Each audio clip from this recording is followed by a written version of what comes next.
And Anil, off of that, now that we're seeing this technology being put into the hands of business people, and it's really kind of driving results. Is it all going to be measured on ROI? Is it going to be measured on, or is it going to be measured on, hey, I have a mission critical piece of business, and this type of technology can get a resolution faster. How are these types of technologies going to be measured in terms of success? Yeah, no, and that's a great question too. So I think when we look at some of these use cases, we generally think of it in terms of ROI, right? Hmm. And it's important to understand the components of ROI. Now, as with any software implementation, you would have things like on the cost side, you would have licensing cost, implementation cost, etc., etc. On the benefit side, you typically look at aspects such as automation and productivity improvement.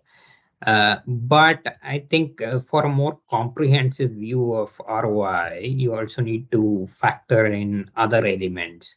So, for example, as Major mentioned, from a risk function perspective, potentially your penalty avoidance or cost avoidance on that front would be a big factor, right? If you're able to get in much more accuracy and quality as a result of implementing a tool or a software system, that is actually hugely beneficial. So ultimately, you need to consider those as well.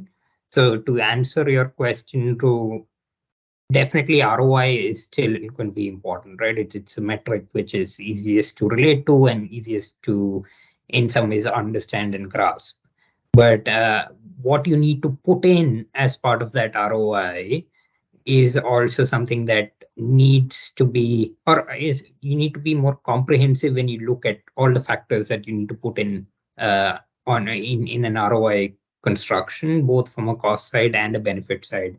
In fact, we have detailed out many of these in our recently published IDP playbook. So if the listeners are interested, definitely go and Yeah. look at that and download the entire report, because it contains a whole lot of these frameworks and a step-by-step guide to how you can go about using IDP, even from a overall perspective and aspects of citizen development as well.